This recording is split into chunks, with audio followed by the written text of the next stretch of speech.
Why rely on big tech for your communication when their values oppose your faith? Fide offers private, ad-free email built by and for Catholics. Most of you know Fide for email. And soon, they're launching Fide Chat, a fully end-to-end encrypted messaging app, perfect for Catholic families and groups. Sign up for fide.email today and you'll receive lifetime pricing for Fide Chat when it launches later this summer. Join Fide today. You don't have to compromise your faith for technology. I have for you more news about today. Pope Leo promoting more bishops who are terrible choices. And I say bishops because there's 3 of them to talk about today. So I'm not leaving this for just a short 8 to 10 minute video that I normally do 6 days a week here. Talk about all 3 of these. But first, we have an update on a story that I've been purposely not covering much, and that's the shakeup at LifeSite News. You know, John Henry Weston was voted out by the board.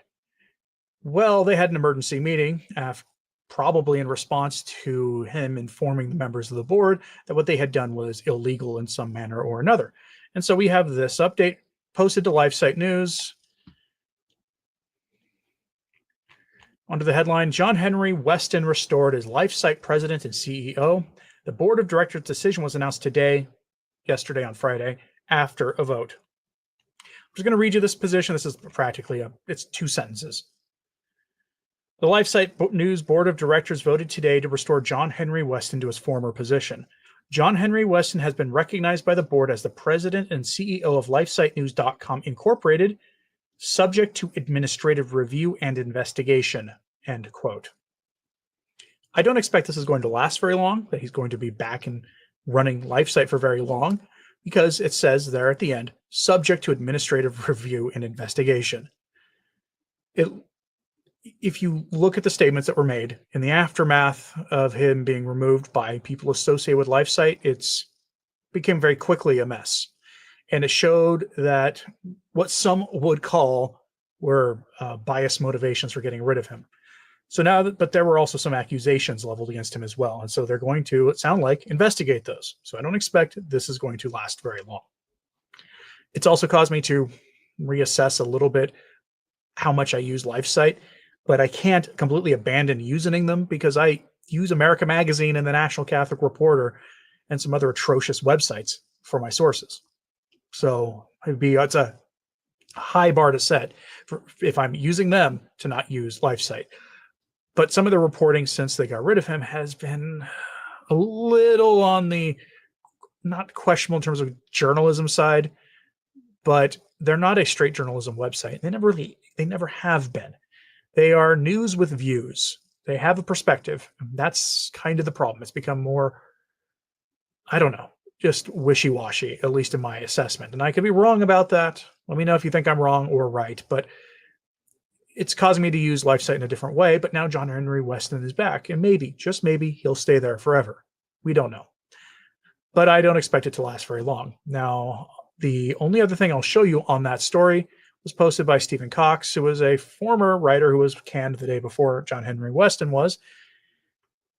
And he is one who has basically helped promote the idea that John Henry Weston was removed because he was too traditional.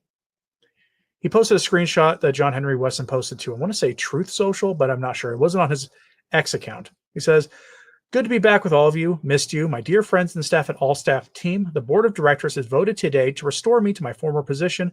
Here's the official statement, which is to be published on LifeSite." And then it just tells you what I just said. "This has been a very frenzied time for all of us. Let us go forward in peace and love for one another. Thank you for your prayers for me and my family, in Christ and his beloved mother, John Henry." So those are the statements from LifeSite and from John Henry Weston on his restoration to being the president and CEO of LifeSite. I don't think it'll last long, but we shall see. Let's go to our unfortunate news stories of the day, which are, well, we'll start here. We'll give, Damien Keller has a $2 super chat. He says, "Thank you, sir." He says, "I hear hired Protestants didn't like the mission statement." I've heard a lot of things, but I can't corroborate most of them.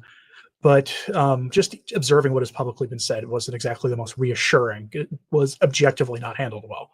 Hopefully, whatever decision they come to in the future, will be handled well in a much more professional manner, whether that's with John Henry staying on or them repeating what they did before. Hopefully, at least it's done in a way that follows both the letter of the secular law and, of course, all moral and ethical considerations as well. But let's move on. The Pope has appointed 3 new bishops to dioceses, and they're terrible, like most of his other appointments. And I'm going to give Bishop Schneider the first word here. This is a summary of things he said, published on EN News from Gloria TV under the headline, Bishop Athanasius Schneider. Some bishops' appointments of Leo XIV are troubling. No kidding. Here's the summary of what he said. He said this in a video. It is one of the Pope's main tasks to provide the Church with worthy bishops. Bishop Athanasius Schneider told the Confraternity of Our Lady of Fatima on July 14th. Appointing bishops who are known to promote confusion, error, or secular agendas, despite prior knowledge of their views, reflects a lack of care on the Pope's part, Bishop Schneider explained. It's like putting wolves among the sheep. The Pope will also be held accountable for his appointments. This is serious. Leo XIV's pontificate has barely begun, but, quoting him directly, Pope Leo has already made some appointments that raise concerns about the candidates. It would be better for a diocese to remain without a bishop than for a compromised or dubious candidate to be appointed. Bishop Athanasius Schneider called upon Leo XIV to free the traditional Latin Mass. He described the suppression of the Mass as an injustice and a persecution. It goes on to describe TLM-related issues. Those are not exactly soft, mealy-mouthed words by Bishop Schneider. To say that the Pope will be held accountable for that, he's talking about him at his personal, private judgment. That's what's going to happen. That this will all come into account.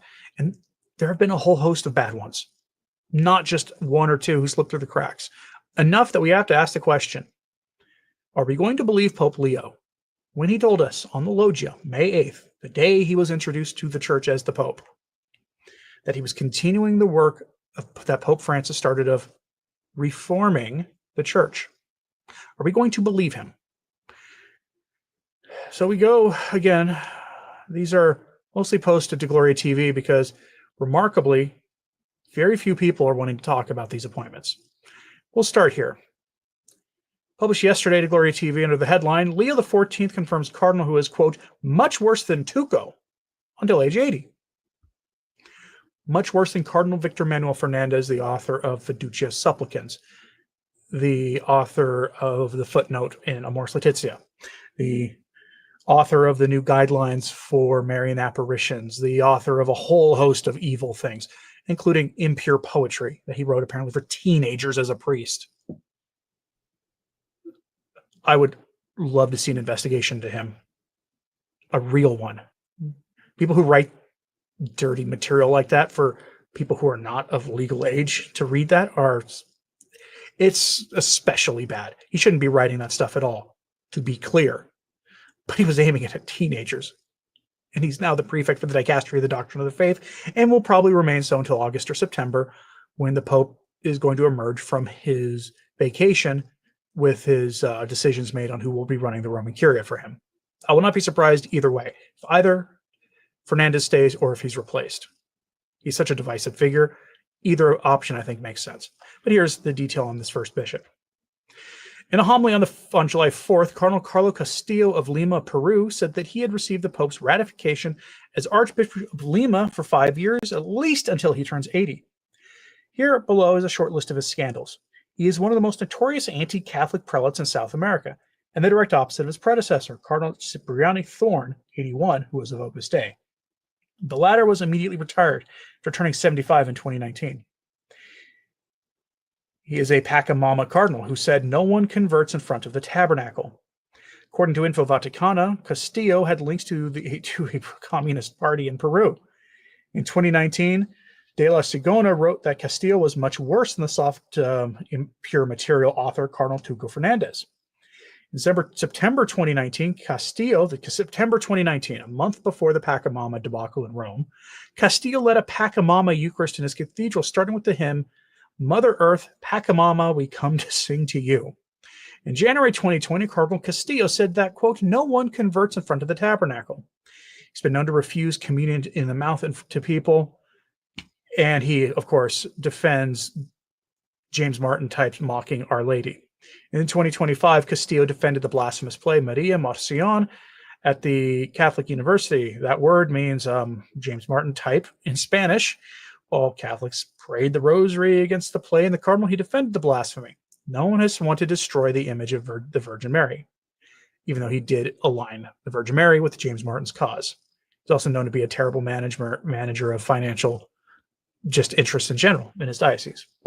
So there's the first one, a Pachamama, James Martin, living bishop. How wonderful, how reassuring. Promised to continue the reforms started by Pope Francis. The second one, it is in a way worse. It's going to change the makeup of the African bishops. Headline also from Glory TV, July 11th, Pope Leo XIV appoints pro Fiducia supplicans bishop for Africa. As you'll recall, Fiducia supplicans was issued, and all but one of the African bishops said no. Now, while we applaud them on that, they also said they want the church to readdress her teachings on people having multiple spouses. Okay? Because apparently that teaching of the church, it needs to be updated for Africa. So they're no better on that issue than other issues having to do with sins of the flesh. But they are better on the James Martin stuff. So don't take them to be superheroes about the superheroes of the faith when they think the church's teaching doesn't apply somehow to Africa. But here we go. This is an overt attempt, from the looks of it, to remake the African continent. Pope Leo XIV appointed Reverend Michel Goulad on July 11th as Bishop of Constantine-Hipon, Algeria. It is the historic diocese of St. Augustine. Born in 1961 and ordained as a priest in the Diocese of Lyon in 1990, he dedicated his ministry to the crescent moon worshippers and their false prophet. He arrived in Algeria in 2006 and was assigned to the Diocese of Constantine. Since 2015, he has served as the Secretary of the Regional Episcopal Conference of North Africa.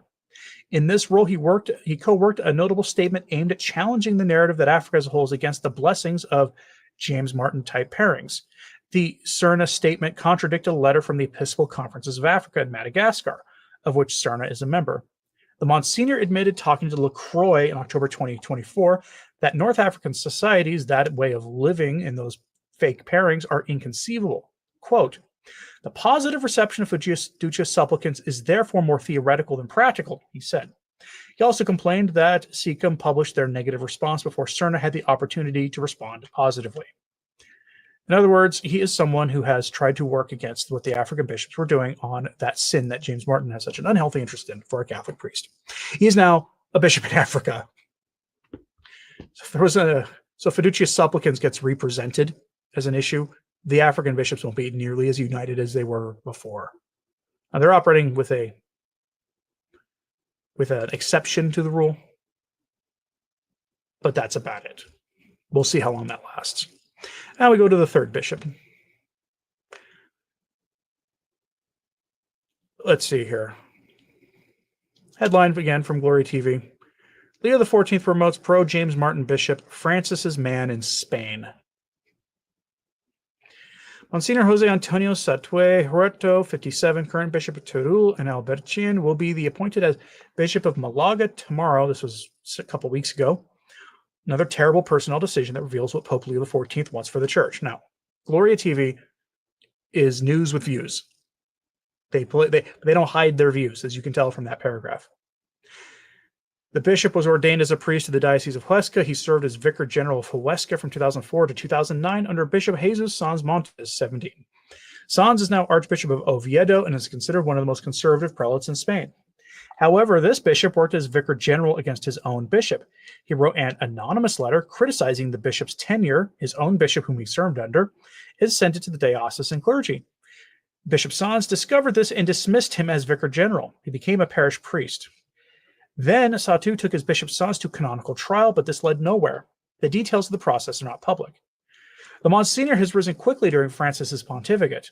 Francis knowingly rewarded a priest who went against his own bishop, tried to undermine his own bishop. In 2014, Satu left Huesca to work in the Congregation for the Clergy. According to Info Vaticana, he is a protege of Cardinal Omea, who has advanced him strategically within the Vatican bureaucracy. In 2021, Francis appointed him as the Bishop of Teruel and Alberchin, a sparsely populated diocese in Spain. Nevertheless, his influence was significant. Satué was among the bishops trusted by Francis to choose bishops in Spain while sidelining the nuncio. The Pillar reported that Satué was really Francis's man in Spain, when 2023 and 2024 traveled monthly or even bi-weekly to Rome to meet with Francis. In February 2024, Info Vaticana wrote that the bishop is considered more open to the James Martin lobby. He was one of the few Spanish prelates to openly express support for Fiducia supplicans. According to Satué, the declaration of the Holy See helps us to appreciate the attitude of those who approach the church requesting a blessing. He called the blessing of James Martin types the merciful embrace of God. And then there was a case that destroyed his reputation that involved the Opus Dei and McCarrick kinds of offenses. Destroyed his reputation. Now he's getting a promotion. I'm just telling people this question. I have to ask this question. On May 8th, he got onto the loggia, the Pope did, and serenely, calmly, diplomatically praised Pope Francis, which you would expect most of the time from even if Cardinal Burke had become Pope, you would have praised Pope Francis, I'm sure. And then he promised to continue Francis's reforms of the church. At what point are we going to respect Pope Leo enough to believe him? I'm not telling you to call him an anti-pope. I'm not telling you to pray the imprecatory psalms against him. But respect the man enough to believe him. And remember that Cardinal Supich and others who were strident Bergoglians said bluntly afterwards that he was elected to continue Francis's work. And we have these episcopal appointments. Now, some are waiting to see what he'll do with the Roman Curia, and I expect you're going to get a mix. You're probably going to get a mix because he's always talking about unity. But we'll see. It won't be long. By the end of September, probably at the latest, we'll have a good idea of what the Roman Curia is going to look like. Now, let's end this today on a bit of good news.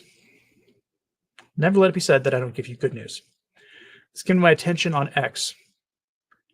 You may be aware that in the United States, a Catholic lawmaker worked with an apostate leader of the state legislature in the state of Washington to essentially pass legislation, which he signed on TV and cited his Catholic faith that the governor of Washington did when he signed it, that would force priests to break the seal of confession. He said essentially that the safety of the most young was more important than the demands of his faith. It's a false dichotomy, one that doesn't stand up at all to scrutiny, especially when we're talking about him being a progressive politician who signs into law frequently things that are very detrimental to the most vulnerable. He has no credibility. Well, as you would expect, the bishops of Washington and other states perked up and started opposing this, first with public statements and then in the courts. On its face, this decision was a violation of the First Amendment to the Constitution, especially since it singles out Catholic clergy. This was as ham-handed an attack on the church as most of us have ever seen. So we go to Catholic Vote, who posted this to X. Under this, breaking federal court strikes down law forcing priests to break the seal of confession. This is a major win for religious freedom. They posted that to X, and further down in that tweet chain, they posted a link to this article under the headline, Federal Court Strikes Down Law Forcing Priests to Break the Seal of Confession. This is on the Catholic Vote website. We'll go over the whole thing. It's not terribly long. From the article, quote, a federal court July 18th blocked Washington state law that would have penalized Catholic priests for refusing to report McCarrick kinds of evil deeds disclosed during confession, according to a press release from Beckett, one of the legal groups representing the plaintiffs. The measure, signed into law by Governor Jay Inslee May 4th, would have made Washington the first state in the country to explicitly remove legal protections for the seal of confession in McCarrick-related cases. The state had scheduled enforcement of the law to begin July 27th, just a couple of days from now. The plaintiffs in the case, Archbishop Paul de Etienne of Seattle, Bishop Joseph J. Tyson of Yakima, and Bishop Thomas A. Daly of Spokane, challenged the measure, with support from Wilmer Hale, Beckett, and First Liberty Institute. The bishops argued the statute infringed on the First Amendment rights and treated clergy unequally by stripping their confidentiality protections while preserving them for other professions, such as attorneys and counselors. The court agreed, concluding that the law unjustifiably singled out religious confession.